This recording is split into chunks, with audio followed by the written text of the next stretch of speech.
The very first question that I ask any patient who presents in my office saying that they have ADHD is, did you used to sprain your ankles a lot as a kid? The next question is, are you covered with mystery bruises, or did you used to be all the time? I don't remember banging myself into anything, and yet here's a bruise, here's a bruise, here's a bruise. The third thing that I will ask them is about their digestive systems.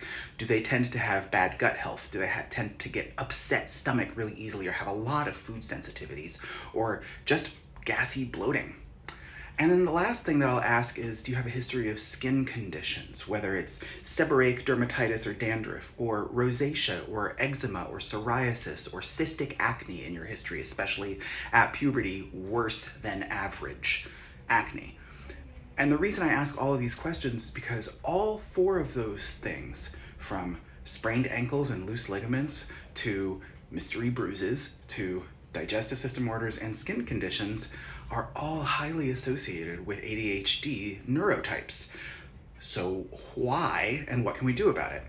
So the why is complicated, and I don't have all of the answers, but my best guess has to do with the fact that when we see one variation, developmental variation in a person, whether that's they have an extra rib, which is not uncommon, or they have 6 lumbar vertebrae instead of the typical 5, that's actually predictive of seeing additional variations. Variation is the norm, and if you have one congenital, I hesitate to use the word abnormality, which is why I'm using variation, but the literature will also say abnormality, but if you have a variant, you probably have more than one.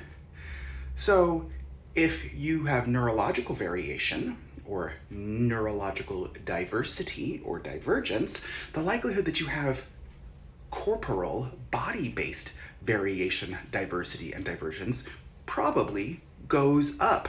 We see that a lot with this loose connective tissue disorder that comes up often with neurodivergent people. So what can we do about it? Well, in part, if you have congenital variations, we're not going to change how you were born or how your genes work. But what we can do is figure out how to manage how your body works based on how you came into the world. One of my best recommendations is, in general, be cautious and mindful of overstretching. People with ADHD often have a lot of energy in their bodies, and one of the ways that can show up is really vigorous, intense, all the time stretching that can actually overtax your already loose ligaments and joints. Part of the reason you feel like you need to